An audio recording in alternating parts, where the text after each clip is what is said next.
सारों में रस डाल दी दूसरे के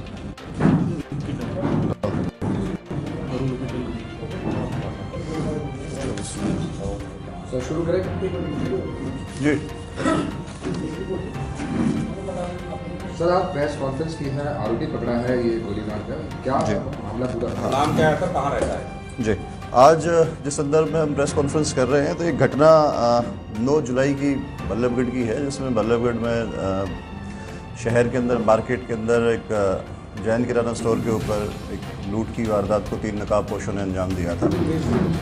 उसके अंदर ही हमने 3 आरोपी इसके अंदर थे, 3 नकाबपोश थे जिन्होंने इस वारदात को अंजाम दिया था। पहले उन्होंने बल्लभगढ़ शहर थाना के इलाके से एक मोटरसाइकिल लूटी थी, जिस संदर्भ में एक लूट का मुकदमा दर्ज हुआ था। उसके बावजूद उसके आगे चल करके उन लोगों ने बल्लभगढ़ शहर मार्केट के अंदर जैन किराना स्टोर की दुकान के ऊपर लूट की कोशिश की थी, लेकिन जो दुकान के मालिक थे उनके विरोध के कारण और जो पड़ोसी जो दुकान में जो आसपास और जिनकी दुकानें थी उन लोगों के विरोध के कारण वो अपनी लूट को अंजाम नहीं दे पाए थे, जिस दौरान उन्होंने एक फायर किया था। जो शमशुद्दीन नाम का जो एक पड़ोसी था जिसकी दुकान थी वहाँ पे, उसको कंधे पे वो गोली लगी थी और जिसमें वो गंभीर रूप से घायल हुआ था और ये तीनों बदमाश वहाँ से फ़रार हो गए थे। इन तीनों बदमाशों में से एक बदमाश जिसका नाम अंकित है, जो खड़खड़ी बिलासपुर गुड़गांव का रहने वाला है, उसको हमारी क्राइम ब्रांच टीम ने कल मानेसर IMT मानेसर गुड़गांव से गिरफ्तार किया है। और उसके जो अन्य साथी हैं, जो पूछताछ में पता लगा है, उसके साथ इस वारदात को अंजाम देने के अंदर उसका दूसरा साथी था जिसका नाम था अरुण, जो टप्पल अलीगढ़ का रहने वाला है, तथा तीसरा साथी था वीरेंद्र उर्फ भोपा उर्फ जाहिद खान, जो यूपी का ही रहने वाला है। ये 3 थे जिन्होंने इस वारदात को अंजाम दिया था, जिसमें से एक आरोपी अंकित जो है, जो गुड़गांव बिलासपुर का रहने वाला है, उसको गिरफ्तार कर लिया गया है। जो दूसरा इसका साथी अरुण है, जो टप्पल का रहने वाला है, उसे जो CIA हिसार की टीम ने गिरफ्तार किया है।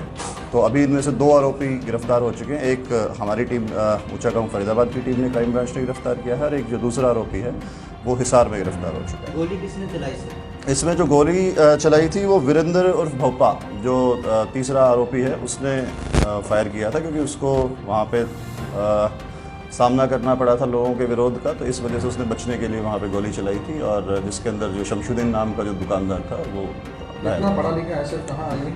इनमें से कोई भी बहुत ज़्यादा पढ़ा हुआ नहीं है। तीनों जो हैं ये क्रिमिनल बैकग्राउंड इन तीनों का है, जिसमें अंकित और अरुण जो है, इनकी उम्र अभी 19 साल ही है। और इन दोनों की मुलाकात जो हुई थी, ये बोस्टन जेल के अंदर अंकित बंद था, वहाँ पे इसकी और अरुण की मुलाकात हुई है। और जब जेल से बाहर आने के बाद अब ये अरुण ने इसके साथ संपर्क साधा और वहाँ पे इन्होंने पैसों की ज़रूरत के कारण बल्लभगढ़ जो था वहाँ पे लूट की इन्होंने वारदात का जो प्लान किया था, जिसको इन्होंने एग्जीक्यूट करने की कोशिश की, जिसमें लूट नहीं हो पाई। लेकिन जो वारदात का जो अंकित है, अंकित के ऊपर पहले एक 302 का मुकदमा है सेक्टर 10 गुड़गांव का, जिसमें जेल के अंदर था, जहाँ इसकी अरुण से मुलाकात हुई।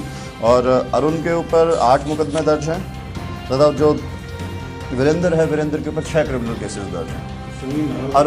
अरुण और वीरेंद्र पंजाब के अंदर 302 के अभी वांटेड हैं, जहाँ जिनकी गिरफ्तारी अभी तक नहीं हुई है। एक जयपुर के अंदर 307 के हत्या के प्रयास के आरोप में अभी भी ये वांटेड है।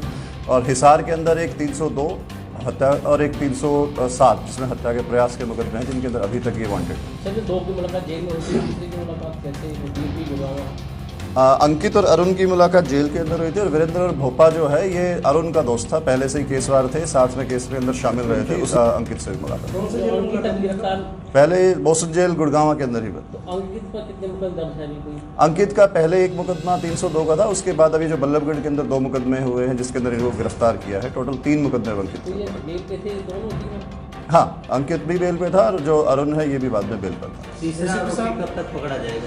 तीसरे आरोपी के लिए लगातार टीमें हमारी काम कर रही है। उनके उसको पकड़ने के लिए जो हिसार की जिला हिसार की क्राइम टीम है वो भी काम कर रही है, और वो राजस्थान के अंदर भी वांटेड है। तो हम इन तीनों टीम के साथ, राजस्थान की टीम के साथ भी उनकी संपर्क में है और कोशिश हमारी रहेगी कि उसे जल्द से जल्द गिरफ्तार किया। कितने दिन से बेल पर थे और क्या ये पहला ही जो बल्लभगढ़ लूट का मामला पहला ही था क्या? नहीं, मैंने बाहर आने के बाद जो मेन एक्यूज हमने अंकित गिरफ्तार किया है उसका ये पहला ही मामला था। लेकिन अरुण जो है वो जेल से बाहर आने के बाद और भी अन्य वारदातों को मैंने बताया आपको, राजस्थान में, पंजाब में और हिसार में वारदात कर चुका, जहां वो वांटेड चला। हाँ, बेल पे आने के बाद।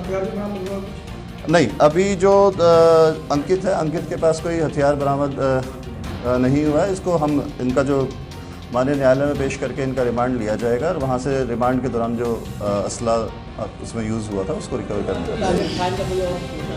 नहीं, अभी इनका कोई ऐसा प्रयास नहीं था। ये जैसा कि पूछताछ के अंदर आया है, इनको लगातार ये फरार चल रहे थे। जो अन्य 2 आरोपी थे, अरुण और भोपा, और इनको उस दौरान पैसों की ज़रूरत थी, तो उन्होंने बल्लभगढ़ को एक जो जगह जो इनकी पहले देखी हुई थी, तो उसको उन्होंने टारगेट करने की कोशिश कोई प्लानिंग की गई थी सर?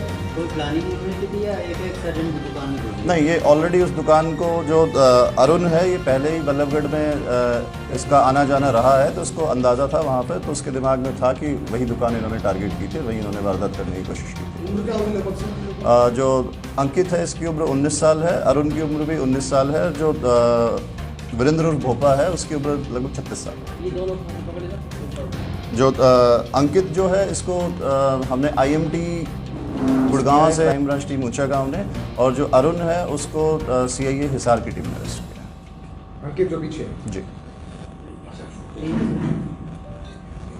देखें कि ये 3 लोग थे, 3 लोग में से अभी 2 लोग पकड़ लिए हैं। एक अंकित है, वो सामने है।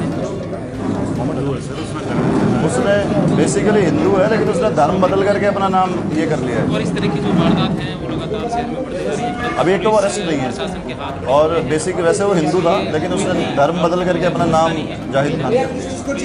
पकड़ने का काम करती है। और आप देखिए जाहिद खान कर लिया। जो बल्लभगढ़ में जैन कराने छोड़ है, वहाँ पर इस वारदात को अंजाम दिया था।